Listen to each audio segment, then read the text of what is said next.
pregnant woman found a German shepherd crying alone in a dark shelter, abandoned, trembling, and marked for destruction. What he did next left the entire town in tears. What you're about to hear will forever change the way you view loyalty, faith, and the silent rescues happening all around us. A story so unbelievable, yet true. It shook an entire community to its core. If you think you've heard everything about the bond between a human and a dog, prepare your heart, because this miracle on four paws will make you question what you thought you knew about love, protection, and God's mysterious ways. Don't forget to like, share, subscribe, and comment where you're watching from. Your support helps bring more real miracles to light. Winter clung to Burlington like a soft gray blanket, snow drifting quietly along the edges of the lake road.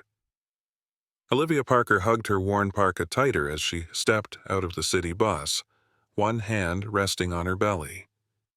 She was 30 years old, 6 months pregnant, and her life lately felt like a fragile balancing act. Her dark brown hair, usually tied in a messy ponytail, peeked out from beneath a knitted beanie. Though her hazel eyes always carried a spark of determination, months of exhaustion had dimmed them just a little. Still, warmth radiated from her, an inner resolve built from every hardship she'd survived. She worked mornings at a small diner near the waterfront. Thin tips, lukewarm coffee, and customers who rarely looked up from their phones. But she had a rule. Even if life gave you leftovers, you shared what you could. Today, she carried a paper bag filled with knitted hats, dropped off anonymously at the diner's donation box. She didn't have money to spare, but she had kindness. And in her mind, that counted. The Havenbrook Animal Shelter sat near the docks, an old brick building softened by strings of mismatched Christmas lights. The air inside carried a mixture of disinfectant and the sharp tang of winter fur. Metal cages chimed softly whenever dogs shifted in their sleep. "Morning, sweetheart," said Janet Miller, the shelter manager, stepping from behind the counter. Janet was in her mid-50s, short and sturdy, her curly ash-brown hair pinned in a loose bun. Her cheeks were rosy, and the lines near her eyes spoke of a lifetime of both worry and laughter. She wore a thick-knitted cardigan and smelled faintly of hay and peppermint. Janet had the look of someone who cared deeply, too deeply, to ever fully rest. Olivia smiled. "I brought some hats, maybe for volunteers or adopters waiting outside." Janet's eyes brightened. "You always think of others first, Olivia." "Thank you." Olivia shrugged shyly and turned toward the kennels. But it wasn't the playful yips or wagging tails that caught her attention. It was silence. At the very end of the hallway, in a cage away from the others, sat a German shepherd. Large, but somehow small in the way he curled into himself. His fur was a mixture of black and sable with lighter patches at his chest and paws. His ears were alert, yet his posture was defeat. And his eyes, amber, filled with something deeper than fear. A heartbreak shaped into stillness. The name on the card read, Rex, 4 years old, male. Olivia moved closer, careful not to startle him. "Hey, tough guy," she whispered, voice soft enough to blend with falling snow. Rex didn't growl, didn't bark. He simply lifted his gaze and looked straight into her soul, as if asking whether this time someone truly saw him. His nose nudged against the cold bars. A silent question. "Are you my human?" Something inside Olivia cracked open. A memory of herself before life became survival, before she was left abandoned by her boyfriend, car gone, phone disconnected, before she learned how heavy loneliness could be inside a tiny apartment.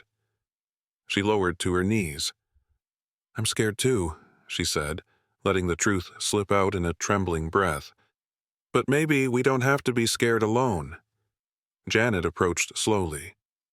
"He came in 3 days ago," she explained softly. "Owner dumped him without a word. He barely eats. Just waits. Waits for who? Olivia murmured. Someone worth trusting again. Janet shrugged. He hasn't found that person yet? Rex shifted closer, pressing his forehead against the bar, and Olivia, whose heart was always a little too breakable, reached a finger through to touch him. His breath was warm against her glove. Janet raised a brow. He doesn't let anyone close. Maybe he sees the hats, Olivia joked weakly, eyes wet. Janet chuckled, but her voice turned hopeful. You could adopt him, you know. He needs stability. Someone gentle. I know you'd give him both. Olivia glanced at her belly. I've got a baby coming in 3 months. I can barely afford rent.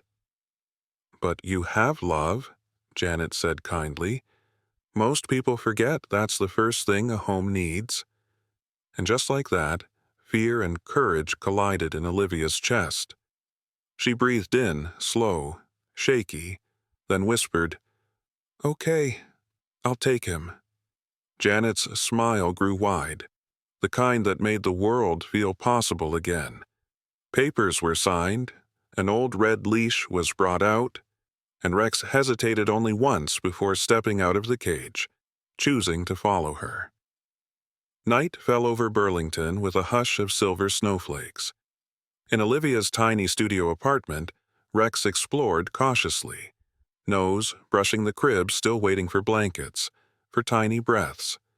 He circled the door once, twice, then lay down squarely between the entrance and the crib, guarding both the mother and the unborn child. Olivia watched him settle, this warrior with wounds no one could see, and felt the strange, soothing certainty that she had chosen right. Or maybe he had chosen her. She turned off the lamp, and then a voice outside the window, a man's low whisper, He's here. Rex's ears shot up. A growl rumbled deep in his chest. The warrior awakened. Olivia didn't sleep. Every time she closed her eyes, she heard that whisper outside her window. He's here? Her heart pounded like a fist against a locked door. Rex stayed awake too, sitting upright beside her bed, head raised, ears pricked at every small sound carried by the Burlington wind. When dawn broke, Olivia's legs felt heavy, like dragging chains of fear. But she had survived worse. She touched her belly and whispered, We keep going. For both of us. At the diner, her coworker Sarah Donnelly, a woman in her late 30s with blonde curls and sharp blue eyes, noticed her trembling hands. Sarah was petite, but always dressed with bold confidence, red lipstick, leather boots, and a laugh too loud for a small room. But beneath that brightness lived a quiet story. A divorce 2 years ago, a son she rarely saw except through pixelated calls, pain hidden behind glitter. She nudged Olivia gently. You look like you met the ghost of Christmas future. Olivia forced a smile. Just a long night. Your dog keeping you up? He was protecting me, Olivia whispered, voice shaking slightly. Sarah's laughter faded. She reached out, squeezing Olivia's arm. If you ever need help, you call me. Day, night, doesn't matter. Olivia nodded, grateful. But she couldn't burden anyone else, not when she barely held herself together. After her shift, she stopped by the Burlington Police Substation, a modest brick building near the snowy marina. Officer Daniel Reed was there, leaning over case files. He looked up when she entered. Daniel was 34, broad-shouldered, his dark hair always slightly tousled as if the wind owned it. His jaw carried faint stubble that made him look more tired than he ever admitted. There was kindness in him, but also a shadow, a leftover grief from losing his brother in the line of duty years ago. It made him protective. Too protective sometimes. Olivia, you okay? There was someone outside my apartment last night, she said. They knew about Rex. Daniel stood straighter. Describe what you heard.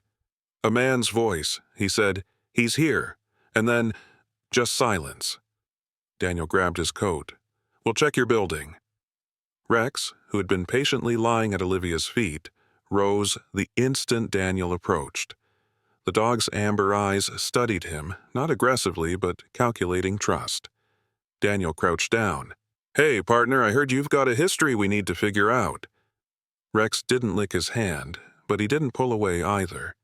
It was acceptance, the cautious kind. They returned to Olivia's building. The lock bore fresh scratches, rough and sharp. Someone had forced it, just as Olivia feared. Daniel's voice hardened. Whoever came wasn't after valuables. They wanted him. That realization chilled her more than any winter wind. We need answers, Daniel said. Start with the vet. Dr. Amanda Lee's clinic smelled faintly of antiseptic and lavender, a comforting balance between science and compassion. Amanda, slender auburn hair tied loosely at her nape, moved with the grace of someone who had spent years calming frightened animals. She led them into the examination room, her green eyes focused and concerned. Let's look closer at that scar, she murmured. Rex climbed onto the table without complaint, though his muscles remained tense. Amanda gently pushed aside fur to reveal the thin, pale seam running across his abdomen. Carefully, she scanned the area with a small handheld device, a blinking light. There, she said. This isn't a microchip for ID. The material's wrong. More like a signal receiver. A what? Olivia breathed. Amanda frowned deeply. Northlight Security. They funded some questionable behavioral control trials a few years ago, training dogs to obey commands without hesitation, but it was abandoned. Too dangerous. Daniel's expression darkened. You think Rex was part of that program? Amanda nodded slowly, regretfully. And whoever put that here doesn't want him free. Olivia felt cold crawl through her ribs. Rex, as if sensing her fear, pressed his head against her stomach. They protected each other now. Amanda's voice softened. But listen, the chip is inactive. He broke free from whatever they tried to make him. That means he's stronger than they imagined. Daniel crossed his arms, jaw clenched. What about the break-in? Could be someone reclaiming their property. Olivia pulled something from her coat pocket, a collar she found after the intrusion. Worn leather, a metal tag with engraving. NL D17. Amanda's eyes widened. D-Series. That's their coding. Rex growled, soft but wounded. Memories neither human nor dog should carry flickered behind his gaze. Before Olivia could respond, her phone buzzed in her pocket. A text, no number, no signature, just, return the asset. Tonight. Pier 3. No police. Olivia's hands shook. They want him. Daniel grabbed her wrist gently but firmly. We are not going alone. And we are definitely not giving him up. Olivia closed her eyes, feeling both terror and adrenaline surge. She looked at Rex, her guardian in fur. The dog lifted his head proudly, a soldier awakening. Whatever was coming, she knew one truth. She would not abandon him the way others had. And somewhere in the snowy silence of Burlington, someone else whispered back, We're not finished with D7. Snow fell in relentless spirals, as if the night wanted to bury every secret before dawn could expose it. Pier 3 was nothing more than a skeletal dock jutting into the frozen edge of Lake Champlain, dim lights flickering like dying candles. Olivia clutched Rex's leash tightly, her breath shaking in the frigid air. 6 months pregnant. Fear turned heavier in her chest than the baby she carried. Daniel walked beside her, flashlight in hand, jaw tight with focus and anger barely concealed. He wore a thick police-issue coat, his broad shoulders tense. His storm-gray eyes scanned every corner, a man who had lost too much to let danger go unanswered. Rex stayed ahead, each paw silent but purposeful, his sable-black fur bristling with alertness. After the revelation of the microchip, he seemed to understand. This wasn't random. They are hunting me. They reached the old warehouse. Rusted metal doors hung crookedly like a warning. Daniel pushed the door and it groaned open, revealing a cavern of crates and shadows. The air was sharp with the scent of oil and cold steel. A few overhead lamps sputtered weakly, then buzzed into life, casting a pale, haunted glow. Row after row of steel crates, some crushed, others chained shut, lined the warehouse. Olivia felt her stomach twist, not because of the child inside her, but because of the ghosts that seemed to whisper from behind those bars. A clipboard lay on a dusty table. Daniel wiped off grime, revealing rows of ID codes. His breath hitched. D18. Returned D19. Destroyed. And the last line, D17. Retire. Olivia's eyes burned. They labeled him like equipment. Like weapons, Daniel corrected darkly. The word hung like poison. Suddenly, a metallic clang echoed from the far end. Olivia flinched. Rex growled, body taut, ears pinned forward. The light flickered once, then died. Darkness swallowed everything. A sharp click echoed. Someone had cut the power. The warehouse was now a cavern of shadows and breath. Daniel raised his voice. "Havenbrook Police! Who's there?" Only the wind moaned through cracked glass windows. Then footsteps, slow, deliberate. A figure emerged from the black, only outlined by the faint moonlight leaking through the warehouse frame. A tall man in a heavy navy wool coat stepped forward. His hair was silver gray, close cut, and his angular jaw was clenched tight beneath a trimmed beard sprinkled with frost. In his right hand, a rectangular remote with a red blinking LED. "You shouldn't have come," he said, his voice low, aged but sharp. "Who are you?" Daniel demanded. The man ignored him, eyes fixed on Rex. There was a gleam there, part triumph, part sorrow. "D17, he said. "You were supposed to be the breakthrough." Rex stumbled backward, a low whine escaping him. His whole body trembled, memories flooding like electric currents forcing obedience. Olivia stepped in front of Rex. "His name is Rex." The man tilted his head slightly, observing her baby bump with an expression unreadable. His voice softened, oddly. "You care for him?"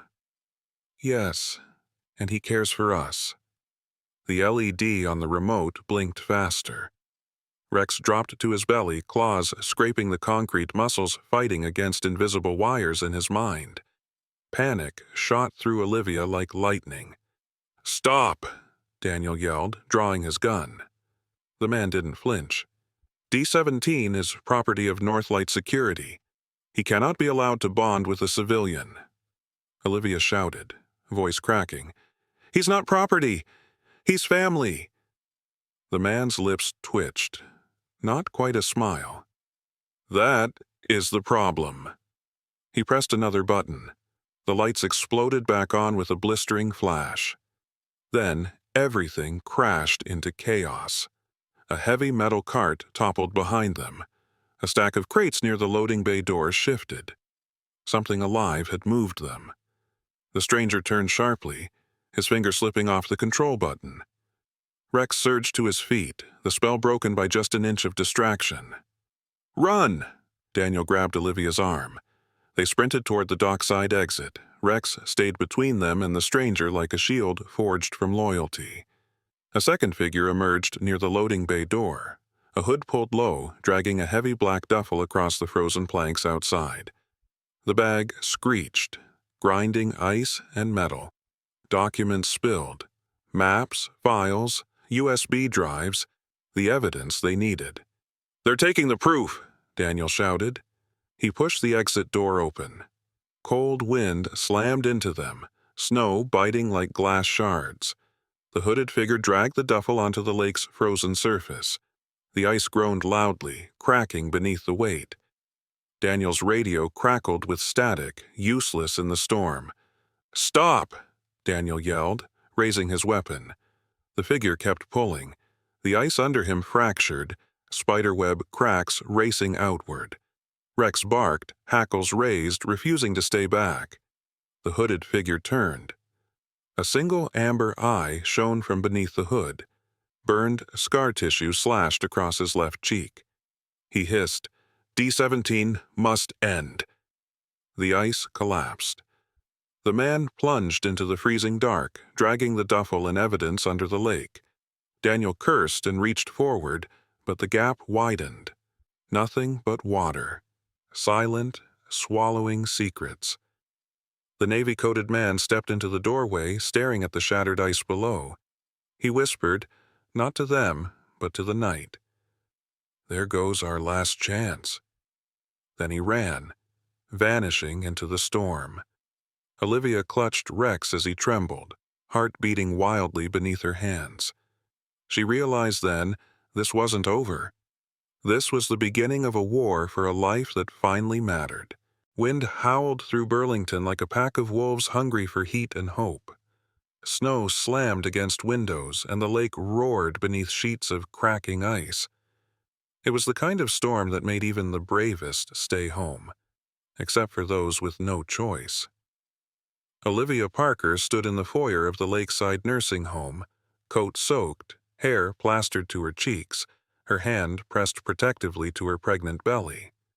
6 months pregnant, and fear now stretched taut beneath her ribs. Rex shook off snow, his sable fur stark against the flickering emergency lights.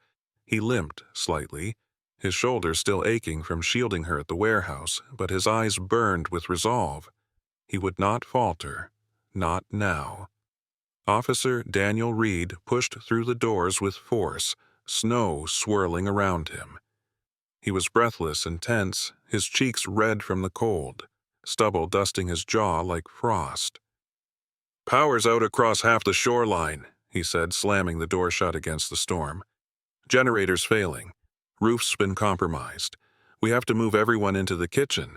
It has the strongest beams." A frazzled nurse rushed over. Clara Jennings, early 40s, sandy blonde hair frizzing from sweat and snow, had kind gray eyes behind fogging glasses. She was the sort of person who never panicked, until tonight. "The West Wing ceiling is sagging. Mrs. Whitfield refuses to leave unless someone brings her rosary and blanket." Her voice broke in frustration. "She's blind. She doesn't understand the danger." Daniel nodded toward Rex. "He'll stay close. Let's get her." They hurried toward the West Wing. The hallway was dim, lit by battery lanterns casting gold halos that wavered with every tremor from the storm. The ceiling above moaned, old wood straining against the weight of snow. Mrs. Margaret Whitfield lay in her bed by the cracked window, frail and pale. White curls brushed neatly around soft wrinkles that told decades of laughter and sorrow. She held onto her blanket with trembling fingers. "Is that you, Officer Cole?" she asked, confusing Daniel for someone she once knew. "It's Daniel," he said gently, "and your guardian angel with 4 paws." Rex nudged her hand with his nose. She smiled and whispered, "There you are, brave boy." Olivia's chest tightened with emotion. Here, in the cold and chaos, a moment of pure warmth lived. A thunderous crack erupted overhead. Snow and dust rained down. Daniel lunged, yanking Olivia back. Rex leapt forward, shoulders slamming into the falling beam, shielding Mrs. Whitfield. For a moment, the world held its breath. "Rex!" Olivia screamed. He winced, but held his ground, body between danger and the old woman. When Daniel pulled the beam aside, Rex limped, but stood tall, eyes steady. He would break before he let harm through. "You're hurt," Olivia whispered, palm to his fur, tears gathering. Rex licked her wrist once, as if saying, "I've endured worse. Keep going." They began moving residents toward the kitchen. Walkers scraping tile, Daniel carrying a man with trembling knees, Clara guiding two elders arm in arm, Olivia pushed Mrs. Whitfield's wheelchair, Rex guarding their flank like a sentinel carved from courage. Minutes crawled like hours. The kitchen was cramped but reinforced with thick beams. A tired paramedic, Henry Lowe, late 40s with deep-set eyes and a gray beard grown wild from double shifts, rushed to help. "We've got at least an hour before help can push through the storm," he said, wrapping blankets around shivering shoulders. Henry was calm in the face of chaos, the kind only experience and pain could carve. Rumor said he'd been first on scene when the town lost a school bus years ago. That tragedy left a permanent heaviness in his voice. Rex circled the room, checking corners, checking doors, checking everyone. A shepherd fulfilling his name. Olivia's phone buzzed unexpectedly. Amanda Lee's voice crackled through static. "Olivia, listen carefully. The Northlight relay node near the Harbor Clock Tower. It's still online. I'm tracking a signal spike. In 10 minutes, the chip could reboot and override Rex's voluntary control." Olivia's chest seemed to cave inward. "No, he's finally free." "Not if someone out there turns him back into what they made him," Amanda warned. "We need to reach that relay, disable it before the reboot." Daniel overheard and stepped closer, face hardening with resolve. "We're going," he said. "As soon as these people are stable, I'll take Rex and dismantle that system myself." Olivia grabbed his sleeve. "You're not leaving us?" Daniel looked at her, and she saw fear in those gray eyes, not for himself, but for her and Rex. "I need him," he said quietly. "He's the only one who knows the enemy, and you need to stay safe for the baby." Rex pressed his forehead against Olivia's belly, a silent vow. Wind screamed outside like a warning. Mrs. Whitfield reached for Olivia's hand with surprising strength. "He's your light in the storm, dear. Let him lead." Snow thundered against the roof. The building groaned. Time was slipping. Rex stared at the door, muscles coiled, gaze sharp, ready to defy the past once more. Because freedom, like love, must be defended, even in the darkest blizzard. And in 8 minutes, someone out there would try to steal his free will again. Stormlight flickered across Burlington like the pulse of a nervous sky. The Harbor Clock Tower rose ahead, steel ribs and old bricks rattling under the blizzard's breath. Its great clock hands were frozen at midnight, as though time itself was holding on for the outcome of this final moment. Daniel Reed led the charge, boots punching into deep drifts of snow. His broad shoulders hunched against the icy wind, breath slicing into the cold night. He was exhausted, worry polishing the sharp lines of his jaw. And yet, determination gave him strength. He had promised Olivia and Rex that he would protect their fragile beginning of hope. Behind him, Olivia Parker hurried as best as her pregnant body allowed. Each step was cautious, hand cradling her belly like a vow. Fear tried to burrow into her chest, but she refused to let it grow roots. Her hazel eyes shone with love, for the life inside her, and for the dog who had saved her soul before her child could save her future. Snow clung to her dark hair, catching the glow of streetlights like tiny jewels. Rex stayed close, muscles taut beneath his sable fur. His amber eyes tracked the tower as though recognizing a battlefield he hoped never to see again. The wound on his shoulder stung with every movement, but pain was a familiar burden, one he accepted if it meant keeping his new family safe. They burst into the tower's maintenance level. A red emergency light blinked inside like the heartbeat of a monster waiting to wake. Amanda Lee was already there, slender frame bundled in a winter coat, auburn hair escaping her hood in wind-tossed strands. Her green eyes were sharp, scanning schematics spread across a portable tablet. "Security grid's unstable," she said, voice trembling, not with fear, but urgency. "We're minutes away from a forced reboot. What do we do?" Daniel asked. The relay node is mounted behind the main clock gears. She gestured upward toward a steel catwalk spiraling above them. Manual override. You destroy the signal core, the chip dies with it. Daniel nodded and turned toward the ladder. But Rex growled, low and warning. A figure emerged from behind a giant gear casing. The navy wool coat, silver hair, and evenly trimmed beard were unmistakable. The same man from the warehouse. Tall, rigid posture. His dark eyes betrayed a lifetime of orders obeyed and emotions suppressed. "Step away from the dog," he commanded.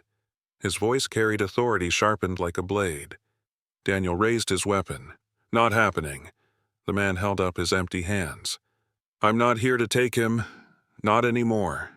Olivia stood protectively next to Rex. "Then what do you want?" The man's cold composure cracked. For the first time, grief slipped through. "My name is Harold Kemper," he said, "former director of behavioral programs at Northlight." His eyes locked on Rex with something close to regret. "He was our strongest and our kindest.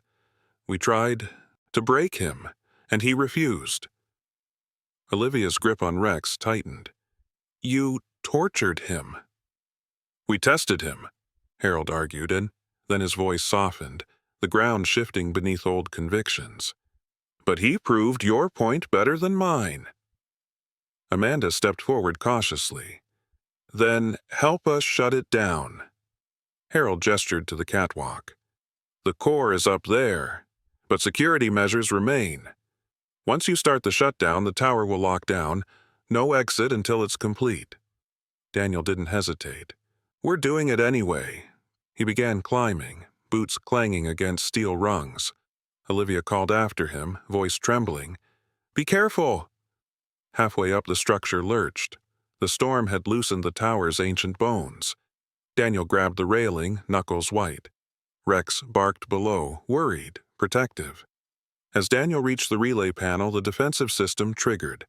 High-voltage sparks spat at his boots. He gritted his teeth.